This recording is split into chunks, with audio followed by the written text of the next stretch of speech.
Ассаламу алейкум, урматтуу туугандар, амансыздарбы, барсыздарбы? Ва алейкум ассалам. Бүгін атайын сіздерге көптен көп атайын күттік дегенден эфирге чыгып атабыз. Жакшы, Кудайга шүгүр, өзүңүздөр жакшыбы? Ва алейкум ассалам, саламатсызбы дейт, саламатчылык. Бүгін үй бүлө жөнүндө сүйлөшөбүз, үй бүлө жана финансы. Бүгін аябай жакшы темалар болот. Бизге үй бүлөлүк эксперттерди атайын чакырдык. Биздин Нурлан Тороев агайыбыз запрос берсе, азыр үй бүлө жөнүндө сүйлөшөбүз, Кудай буйрса сиздер менен. Үй бүлөдө финанс аябай маңыздуу. Үй бүлө да маңыздуу, жана үй бүлөдөгү болуп аткан финансы да маңыздуу. Мен жакынкы арада айтам дайыма, еркектер үй бүлөнү караш керек. Еркектер үйдү багыш керек. Еркектер өлсө, талса, желкеси менен жер чукулса дагы аялын багыш керек деген сөздөрдү айтам. Бирок урматтуу айымдар кээде ушундай айтат экен, барып эле мынакей Марат агай ушинтип атат, сен торпоктой болбо жатып алба, сен менин акчамды ала бербе дебеш керек экен. Кече бир жерлерде дагы ушу менин видеомду тартып алып ушундай бир мырзалар чалды. Эмнеге сиз минтип айтасыз, биздин аялдарыбызды бизге травить этип атпайсызбы деп. Мен айтып атам, сен аялдын обеспечениясына жашаба, башыңды көтөрүп жаша. Башыңды көтөрүп жаша. Аялыңды багып жаша, аялыңды иштетпей, өзүң иштеп жаша, аялыңдын кадыр баркына ээ боло тургандай болуп жаша. Анан аялыңдын жегенин эле, тапканын эле алып жей бере турган болсоң, албетте ушундай кадырсыздык болот. Бирок урматтуу аялдар, мен ушул сөздү айтып атканда, урматтуу айымдар, мен барып эркектердин мээсин жегиле деп айтпайм. Сиздер айымсыздар, аялсыздар. Сиздер айткан техника аябай сонун болуш керек. Кыргызда бир жакшы бир макал бар. Бир аялдын амалы 40 эшекке жүк болот дейт. Бул эркектердин да кыжырына тийбей, намысын баскылып, үйдө уруш чыгарбастан бир айтканга жараша бир жаркырата айтыш керек да. Жаным, ушундай болот экен тагдырда. Жашоодо ушундай экен. Мен сени аманатка берилген экем. Сен мени багышың керек экен деп айтыш керек экен буларга. Ошондо гана жакшы болот. Ва алейкум ассалам, Темирбек, темкем, амансыңбы, барсыңбы? Мынакей темкем келди Москвадан. Кудай буйруса. Урматтуу айымдар, мага бир белги калтырып коюңуздарчы. Ушу менин жаңы эле айтканым жөнүндө, эркектерге болгон мамиле жөнүндө түшүнүп аткан болсоңуздар, 100 деген белгини калтырып коюңуздарчы. 100 деген белгини. Ай молодецсиздер, азаматсыздар. Аман эсен дейт, Кудай буйруса. Аны эркектер түшүнбөйт дейт. Вот түшүнбөгөн эркекке эмне үчүн тийдик? Түшүнбөгөн эркекке эмне үчүн тийдик? Бир мезгилдерде түшүнүп жашап атпадык беле? Ошону эми кандай жол менен болсо да түшүндүрүш керек. Чубак ажынын видеосун коесузбу? Менин видеомду коесузбу? Менин сабагымды алып келесизби? Мына мен бүгүн барып туруп сабак өттүм. Аудиторияда көптөгөн аялдар, толтура аялдар отурду. Бир эркектерге айтайын десем, эркектердин бири да жок. Эркектер келген да жок. Бири деп айтпайын, эми 8 эркек келди, ошончо жерде 8 эркек олтурду. Ошон үчүн мырзаларды көбүрөөк окутуш керек, мырзаларды чакып турсаңыздар аябай жакшы болот. Урматтуу туугандар, угулуп атабы? Туугандар угулуп атабы? Көрүндү. Көрүндү. Ассаламу алейкум, Нурлан агай, кандайсыз? Алейкум. Иштериңиз жакшыбы, денсаулыктарыңыз? Сиз өзүңүздү бир аз тааныштыра кетсеңиз, биздин атайын мен адамдарга чыктым эле, азыр эфирде бир аз эфир үзүлүп калып, адамдардын количествосу азайып кетти. Сиз өзүңүздү тааныштырып койсоңуз, анан экрандан бир аз алысыраак отурсаңыз жакшыраак болот буюрса. Мен жакшы көрбөгөн үчүн жакын Хорошо, хорошо. Мен өзүмдү эле көрдүм, башка эч ким көргөн жокмун. Жок, мени көрүп атасызбы, болду. Жок, сизди эле көргөн жокмун. Мени да көргөн жоксузбу? Жок, Хорошо, сиз көрүнүп атасыз. Сиз өзүңүздү тааныштырып кое бериңиз. Хорошо. Саламатсыздарбы? Менин атым Нурлан, фамилиям Тороев. Мен үй бүлө маселе боюнча консультант. Канча 7-8 жыл калды окшойт. Ооба. Сайдмурат Давлатовда окуган, является моим духовным наставником. Ошо. Дагы эмне? Өзүм по образованию мен медикмин, врач. 6 баланын атасымын. bir ayaldын Жақсы. үйөсүмүн.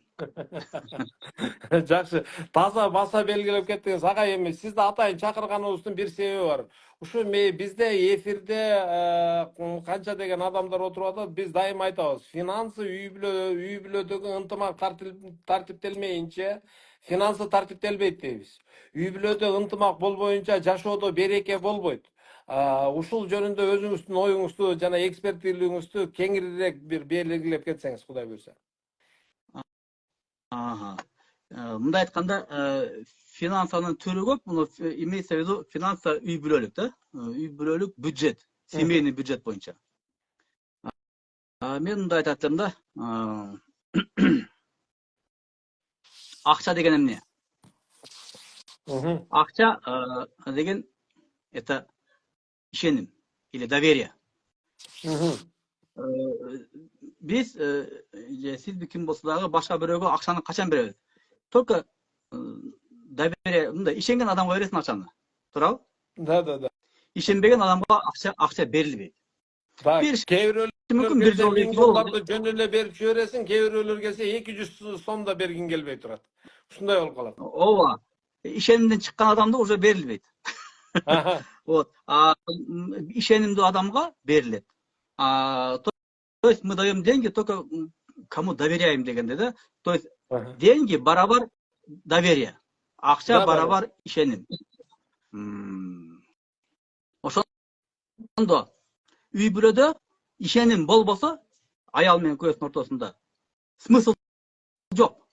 Мындай айтканда, деньги равно доверие, а доверие равно любовь. То есть любовь без доверия не может быть.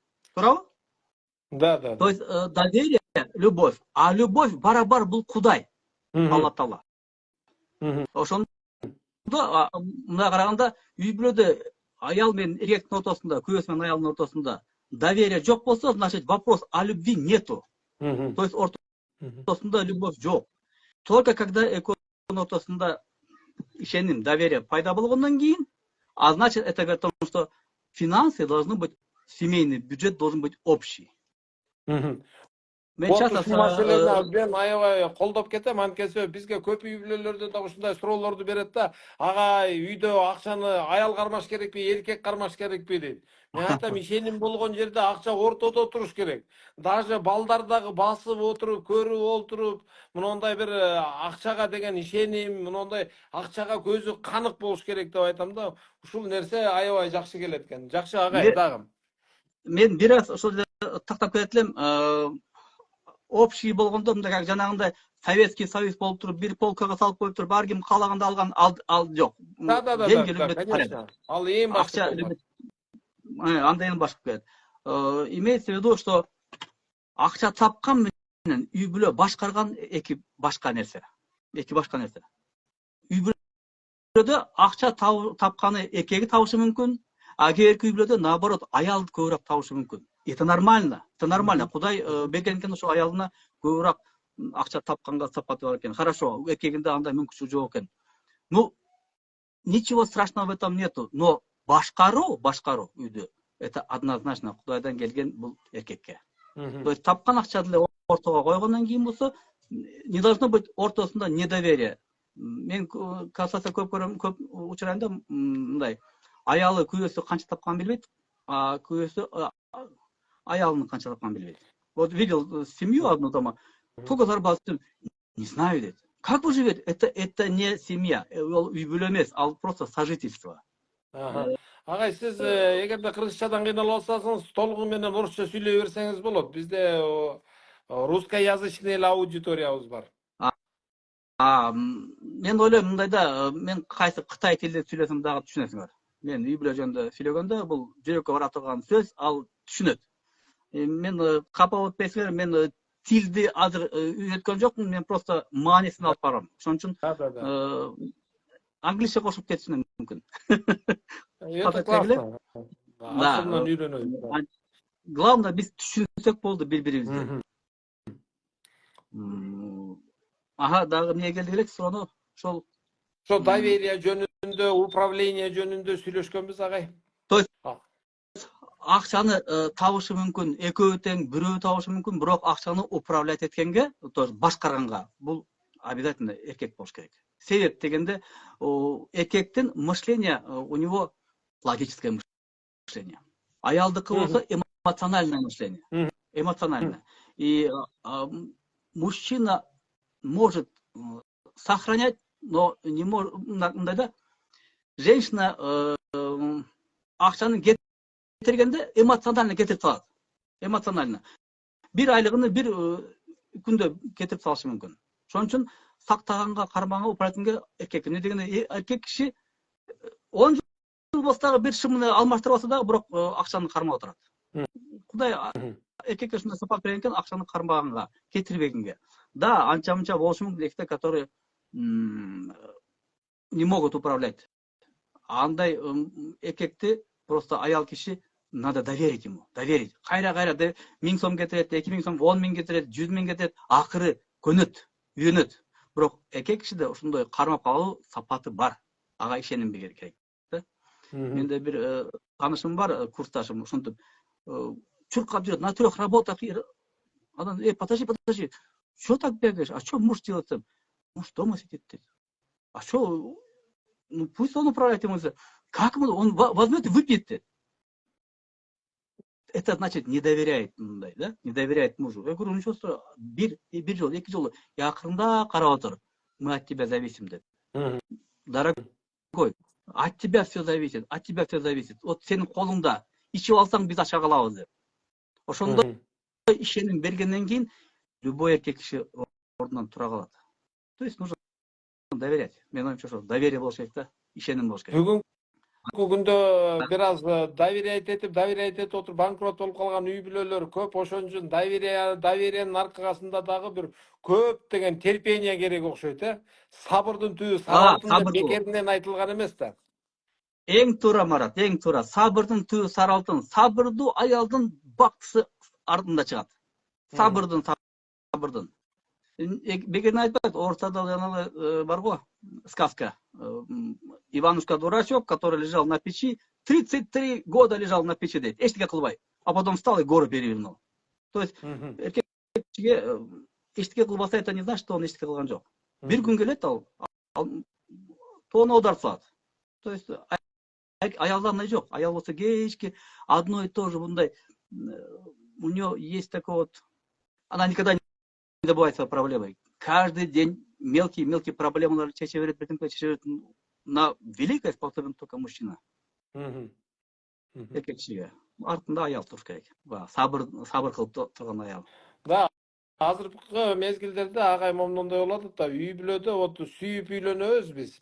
Көбүн эсе сүйүп үйлөнөбүз, кийин ачкачылыктан, акча таппагандыктан, кедейликтен, жетишпеген жашоодон анан бири-бирибизден раздор башталат. Ошонун аркасында ишенимдер жоголот. Ошол ишенимдерди биз акырын кантип пайда кылабыз?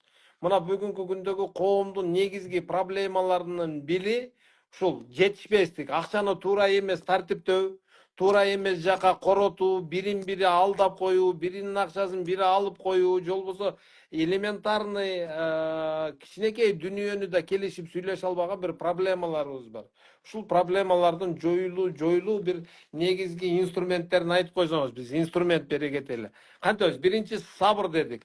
Сабыр, ишеним дедик. Андан кийин мен ойлойм, консультацияга келгенде үй бүлөнүн биринчи менин суроом болот да, качан үйлөндүңөр деп. Канча жыл мурун үйлөнгөнсүңөр? 10 жыл, 7 жыл, ар кандай болушу мүмкүн, туурабы? Ошо үйлөнүп атканыңарда бири-бириңерди сүйүп тибесе да хотя бы жакшы көрүп үйлөндүңөрбү? Ооба. Ал киши ичеби беле? Жок. Бул аял ушундай беле? Жок. Эмне үчүн биз үйлөнүп? Потому что мы друг друга хотя бы любили, туурабы?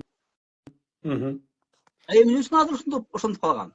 Эмне үчүн мен азыр ишенимди кетирип, мындай эле айтканда банкрот болду дегенче, үй бүлөдө банкрот деген сөз жок.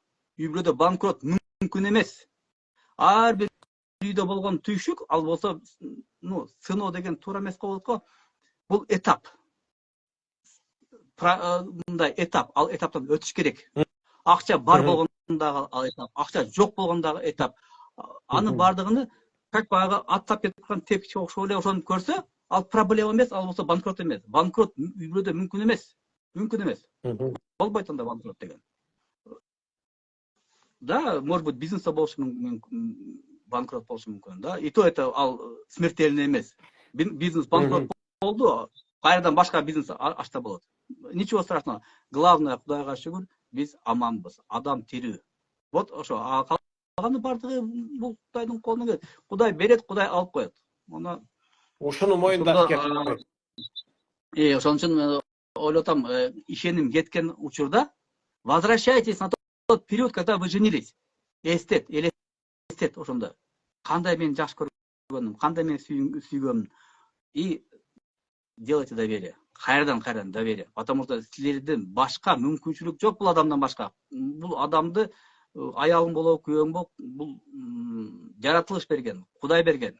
Башка жок. Если ну, легче всего сказать, да, все, наши пути расходятся. Зачем анда үйлөнүң анда? Зачем күйөөгө тийдиң? Нет, это легко сказать. Даже самое главное, что эки жак кетсе деле, башка жак бул башка менен учурашканда, жолукканда кайра эле ошол проблема мойнуна түшөт. Кайра эле. Кайда барсаң мамайдын көлү деңиз. Башка проблема түшпөйт. Именно ошол кайсыл жерде чалынып калдың, ошол проблема кайра түшөт. Кайра чечмейинче, он тебя не отпустит. Пока ты эту проблему не решишь, он тебя на следующую ступеньку не пустит. Ошон үчүн самый дешевый, самый близкий это ошол жолуккан жарың менен ошол проблеманы чечкиле, биргелешип. Айбандар не могут договориться. Животные не договариваются. А адамга тил берген, договариваться, отуруп сүйлөшкүлө, кеңешкиле. Отуруп алып мынандай болот деп. Да, иногда трудно. Иногда, особенно эркекке и даже аялга, переступить через свое эго. Өтүп барып туруп, кечирим сурап, бирдемке сураган, это кыйын, действительно оңой эмес. Бирок ага барыш керек. Качан ошого барып, бир маселелер бар дагы. Биз үй бүлөдө тарбия алган жокпуз да, андай тарбия үй бүлөлөрдө берилбей калды. Бүгүн университеттерде берилбей калды. Ошо сабыр этүү, сүйлөшүү, вот договариваться этүү, бул даже мектептерде дагы берилбеген маселелердин бирине айланды. Бүгүнкү күндө любой жерде мен айтам, бизнесте кантип өсүп өнүгүп кетиш керек, бизнеске кантип келиш керек. Коммуникациянын негизинде байланыш, сүйлөшүү, маселени чечип үйрөнүү. Эми биз чоң эле адамдарга вот андрогогика илимин берүүдө кантип үйрөтөбүз, кантип көрсөтсөк болот ушул адамдарга? Эми действительно андай окуу мектепте деле, университетте деле жок, андай программалар жок. Не дегенде, мектепте, университетте только академические знания берет. Академические знания это то, что доказуемо. Ал бар нерсе. Доказательство болгон, и там высота Эвереста 8848 метров, все, ал далилденген. То, что доказано. Доказано, да. А биз бул жерде үй бүлө маселе кылып атканда, бул жерде есть многие вещи недоказанные. И Кудай жөнүндө сүйлөгөндө это недоказано. Ошон үчүн ишеним дейт. Андай нерселерди биз тренингтерде беребиз. Биз ошол тренингде, консультацияда, өзүнүн сабагыбызда өтөбүз ошол нерсени. Бирок ал не от того, что я придумал, да, это нет. Ал көп адамдардын знаниясы, мындай айтканда, Саид Мурат Далалатовдун жөнүндө айтып кетсем, ошол семейный боюнча китеп жазган астында почти 800 ментальностей народности изучил. 800-ге жакын элдердин ментальностьты изучать эткен. То есть ал жөнүндө выдуманный нерсе эмес. Андан башка дагы сыртка канча дагы башкалар бар знания, которые я изучал. И то есть знания, я просто передатчик, передаю эти знания дегенде на тренинги, на консультации. Ошолордун ичинен ошол элдердин арасынан ушу кыргыздардын менталитети башкачараак эмес бекен? Кыргыздарга өзү кайсы менталитет, кайсыл китептер, кайсы теория, кайсыл практика түшөт өзү? Кыргыздардын менталитети действительно өзгөчө. Это байыркы адам, действительно эл. Кыргыздардыкы көп нерсеси өзгөчө. Үй бүлө маселе боюнча өтө чукур, мындай глубокий знания болгондо илгери мектеп болгон эмес да, бирок аксакалдан, чоңдордон жаштарга берген ооз эки катары эле жөн эле жүрүш туруш мамиле менен эле передавались эти знания. Жөн эле жүргөн турганда эле мындай кыл, келинге мындай мамиле кыл, күйөө балага мындай мамиле кыл. Вот просто жизнь показывала. Это самый лучший учитель, это жизнь. Жашоодо. Нантып салка ке. Ал бирок бизде тирек каршы азыркы жашоодо бизде андай жок болуп калды. Biz көбүнчө смотрим на Запад, на Россию, на куда-то смотрим, и алардын жүрүш турушуну биз кабыл алып атабыз дагы, өзүбүздүкүн жоготуп койдук дагы, и у нас получается такой вот каша болуп калды да. Непонятно. Мен мына жерде бир нерсени түшүнүп атам да, демек кыргыз өзүнүн менталитетинде калмайынча биз өзүбүздүн гана салт санабыз менен өмүр сүрмөйүнчө, биздин өзүбүздүн мыйзамдарыбызга келмейинче үй бүлөдө бакыт болбойт деген маселени айтып атасыз да, туурабы? Жок, башка түрдө эле бакыт болот, бирок биздин жол менен барган бул жакыныраак болот. Эмне дегенде биз өзүбүз кыргызбыз да, биздин каныбызда бар. Анан ал салт сана качан болот, качан биз аны жоготуп койгонбуз да. Кайра пайда кылыш үчүн биринчи очередь бул знание алыш керек, билим. Кандай болгон экен. Билгенден кийин аны жүрүш турушка киргизиш үчүн кайрадан кайталоо менен отуруп, повторение отуруп, получается привычка. А привычка болгондон кийин ал салтка айланып кетет. Жөн эле давай муну салтка киргизебиз деген боюнча указ менен ал кирбейт. Элдер аны не воспринимать этпейт. Түшүнүшөт, ого дейт, бирок кылбайт. Жасабайт аны. Хорошо, урматтуу туугандар, мен дагы бир жолу бүгүн атайын биздин үй бүлөлүк эксперт Нурлан Тороев агабызды чакырып атабыз. Себеби эмнеде дегенде, дүнүйө таппас жигит болбойт, курарын айт дейт. Бала туубас аял болбойт, турарын айт дейт. Акчаны бүгүн аябай таап атабыз, күпүлдөп жакшы заманда жашап атабыз. Бүгүнкүдөй жашоо эч качан болгон эмес. Аллах Таала аялды эркектин бактысы үчүн, эркекти аялдын бактысы үчүн жараткан. Бирок бүгүнкү күндө ошону түшүнбөгөн, ушул улуу максатты түшүнө албаган адамдар бири-биринин жашоосун, никени кыйгандан кийин, бир үйдө тургандан кийин бири-биринин жашоосун ушунчалык тытып, жыртып, күлгө айландырып берет. Бул эчтемке эмес, это не самое страшное. Адамдар өзүнүн жашоосун каалагандай жашап өтүшү мүмкүн, бирок алардын жашоосундагы ушул болуп аткан трагедиялар баладан балага, мындай укумдан укумга куулуу өтөдү экен. Мен уже 3 поколенияны көрүп атам, ошон үчүн бүгүнкүдөй жакшы заман адам баласы туулгандан бери боло элек. Бүгүн биз аябай жакшы заманда, жакшы мамлекетте турабыз. Ушул жакшы мамлекетте туруп, эми акчаны жакшы таап атабыз. Бүгүнкү күндө акча бар эле. Дүйнөдө акча бизге чейин да болгон, бизден кийин да болот. Болгону ошол акчаны үй бүлөлүк бюджетти кандай башкарыш керек? Аял эркек кандай түшүнүш керек? Эрди катын маселеси боюнча атайын Нурлан Тороев агабызды чакырганбыз. Кайрадан Нурлан агай, сизге суроо. Эми үй бүлөдөгү ушу жетишпестик психологиядан кантип чыгабыз? Мына азыр эмнеде бир жазылып турат, эмнеде окуп турасыңар, эмнеде бирөө жазган экен, Султан деген. Та же самое дальше окуп турасыңар. То есть мындай айтканда, мен бул эки адамды угуп турам, и мурдагы эле нерсени айтып атат деп. Ошонго карата мен айтып кетет элем. Бир учурда болгон бир тренер мага чалып сураганда да, ушу үй бүлө боюнча мындай кылып атабыз, азыр заман өзгөрүп атпайбы? Анан эркектин как себя должен мужчина вести? Его предназначение в чем? Аялдыкы предназначение в чем? Деп сураганда, ал адам уже билет, мен билгенде.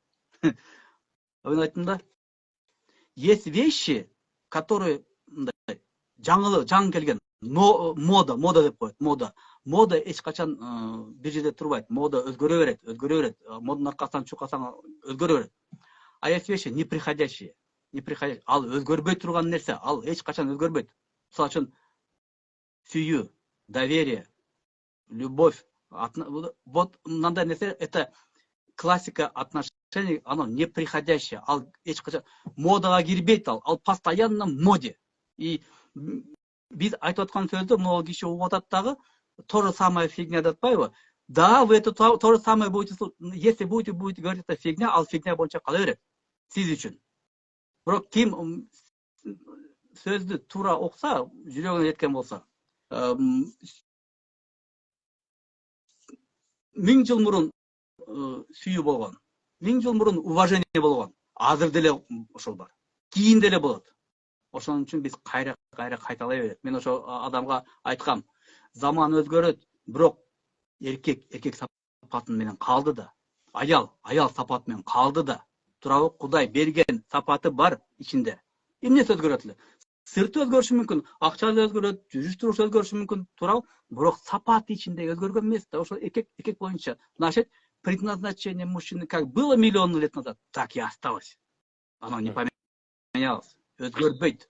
Ошон үчүн мы будем кайра, ошону айтабыз, пока вы не забудете, вы не запомните дегенде. Сиз мечитке барганда каждый раз ар нерсени айта беле. Каждый раз одно и то же айтат. Бир нерсени. Мында балаңа болсо 1000 жолу айт, 1 жолу жасайт. 1000 жолу айтсаң 1 жолу жасайт. Нурлан агай, хорошо, анчалык андай адамдарга капа боло бербеңиз, көңүлгө ала бербеңиз. Үй бүлөдө эркек үйдө олтуруп, аял иштесе эмне болот дейт. Суроо. Үй бүлөдө аял иштесе, эркек үйүндө отуруп алса эмне болот? Öde ne gerek? Действительно, erkek kişi үйдө отырган болбойт. Үйдө 3 күндөн ашык отырган болбойт эркектер. Себеп дейм, себеп. Не от того, что акча таппайт, просто 3 күндөн көп отыргандан кийин аң сезим өзгөрүп баштайт.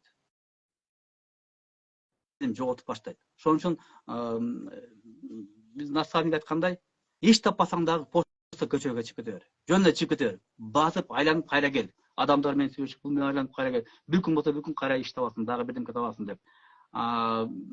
Эгер үйдө отуруп иш таппай, акчасы таппай отурат, аял киши таап атат. Ну ничего страшного.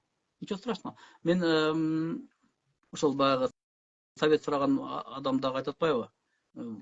Изменилось. Аял киши таап атат, эркек киши таппай атат. Я говорю, есть вещи, вот если үй бүлөдө ушундай состояние болуп калды, ну ничего страшного в этом нету. Күтүп тургула, 33 года на печи лежал дейт. Просто ишеним.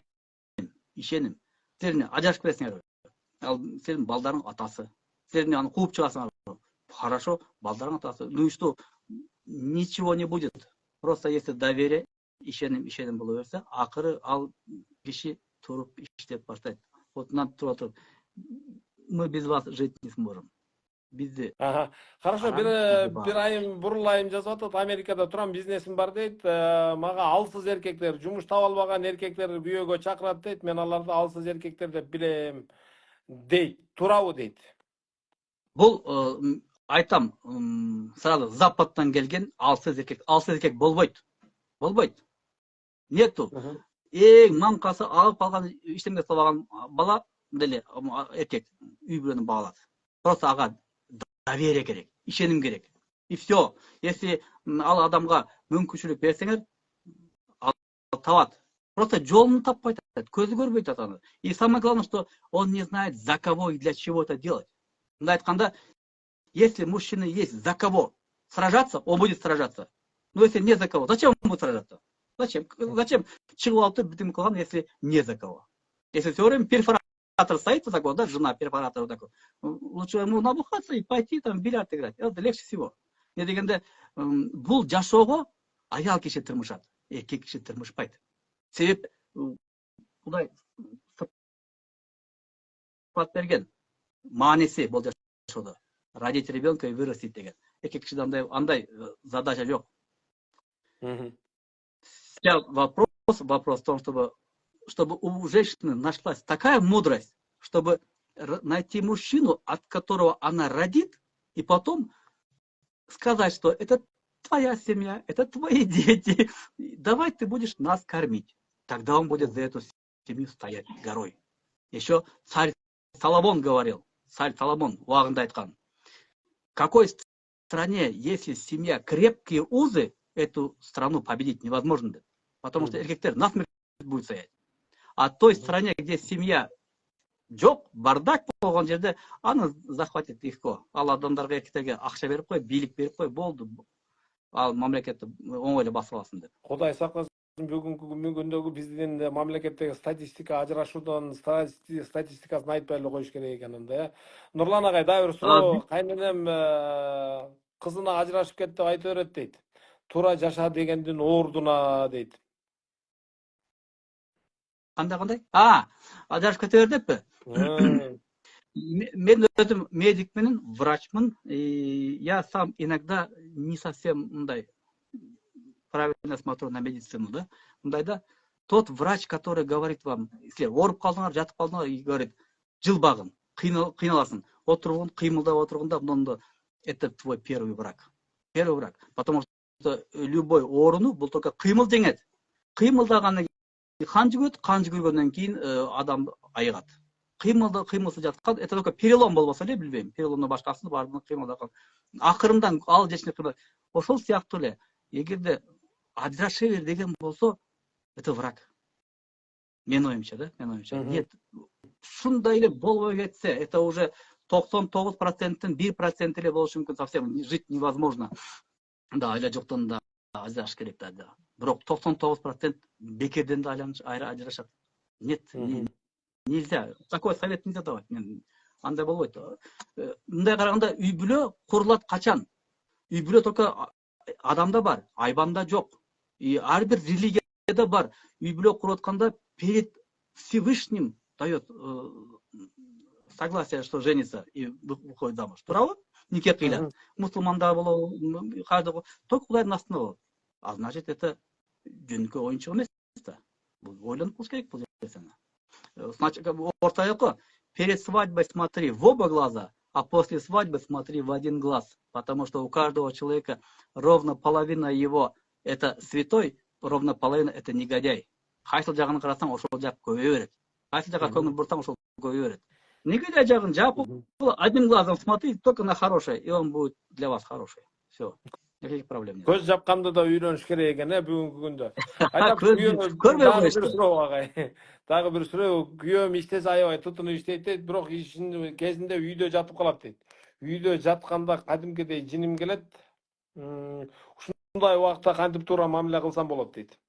Мен сизге айтайын, бир туура мамиле бул болсо, сиз атасы эмессиз, андыга жини келе турган, жатканына. Только атасы балага жини келе жатканына. Тур деп айтышы мүмкүн. Аял киши өзүнүн күйөөсүнө ата боло албайт. Сиз аялсыз, аял мягким словом, жумшак сөз менен көтөрүп чыгарыш керек аны. Без тебя мы не можем. Туруңуз. Кстати, сиз деген эң жакшы нерсе ошол жерде. Очень мягко его. Тур десең, это ким айткандай, многотонный танк мужчина, который лежит. Сиз тур деп айтсаңар, жини келип еще айтсаңар, вообще жылбай болот. Он бир ай жатат, кыймылдай болгон азло. Вот увидите. Поэтому мужчину толкать, тянуть невозможно. Его только просить можно. Завести как танк, ключом. Завести. Если есть за что, он будет воевать за вас в этой жизни. Майны маңыз бериш керек экен да, агай. Вот, тура. Жакшы, урматтуу туугандар, бизге берилген убакыт өзү бүтүп бара жатат. Биз атайын чакырганбыз, баягы атайын эксперттерди чакырдык. Сиздерге кандай бир маңыз бериш үчүн дайыма дагы ушундай элибизге пайда алып келе ала турган эксперттерди биз дагы да чакырып турабыз. Урматтуу туугандар, амандыкта, жакшылыкта келип туруңуздар, сиздердин суроолоруңуздарга ушундай жооп беребиз. Нурлан агайдын бүгүнкү өткөн сабагы жакты го деген ниеттемин мен. Лично мага жакты. Рахмат. Нурлан агай, атайын эфирге чыгып бергениңизге чоң рахмат. Сиздерге рахмат, Алла разы болсун. Бүгүн эртең акыркы күн орозо. Андан кийин орозо айт болот экен, баардыгыңар кармаган орозоңар жагымдуу болсун. Ошо жакшылыктарды көрүшөлү. Агай, дагы бир суроого жооп берип коелучу. Дагы бир суроого жооп берип коелу, биз күйөөм экөөбүз тең иштейбиз дейт. Бирок күйөөм ойлонуп эле жүрө берет дейт. Чечим чыгарышы кыйын дейт. Эмне кылыш керек? Его нужно подтолкнуть туда.